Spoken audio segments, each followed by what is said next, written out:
नमस्कार रंजना जी। हम डॉक्टर वंदना कर्ण जी, Mithila cultural society UK के प्रेसिडेंट।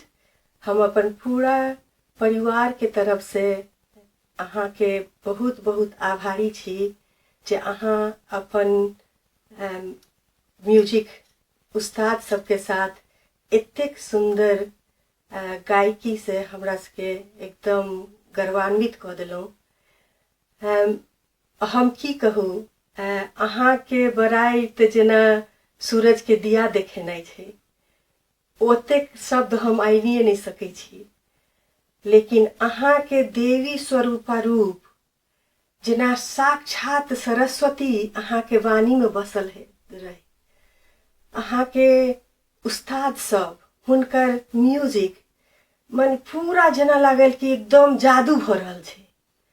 हम सब पूरा परिवार MCS यूके के परिवार जेना चकाचौंध भ गेलहुँ।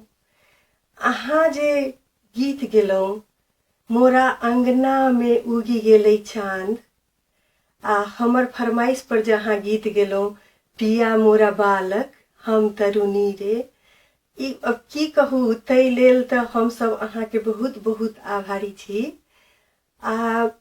ई कोरोना के समय में अहाँ जे सटीक गीत सब के लिए एतेक नीक से, एतेक मार्मिक रूप से जे एकटा गजल अहाँ कहलिए, पत्ता पत्ता बोल रहा है, जख्म हमारा बोल रहा है। की कहू, हम तो डॉक्टर छी, हम सब कोरोना के बीच में काज करै छी।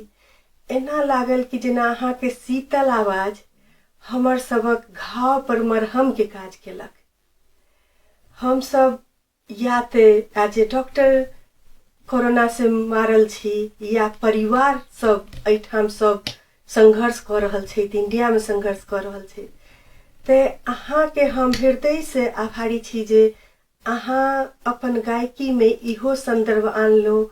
आ जतेक शीतल अहाँ के आवाज रहे, भगवान से प्रार्थना करब जे अहाँ भोला बाबा के गीत जे गेलहुँ, शिव हो उतरब पार कोन विधि ना।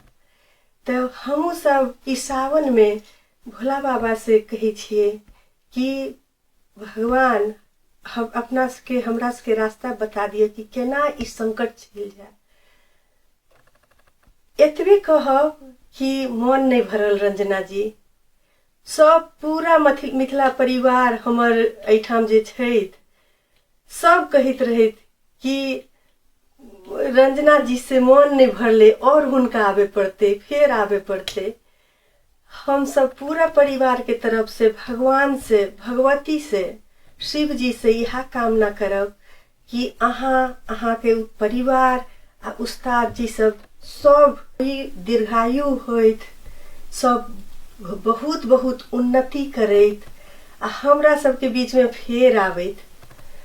पूरा मिथिला परिवार के तरफ से अहाँ के बहुत बहुत धन्यवाद दै छी, बहुत आभारी छी, आ बहुत शुभकामना दै छी कि अहाँ सब गोटे पूरा उन्नति करू आ हमर सबक मिथिला के नाम गर्वान्वित करू। धन्यवाद।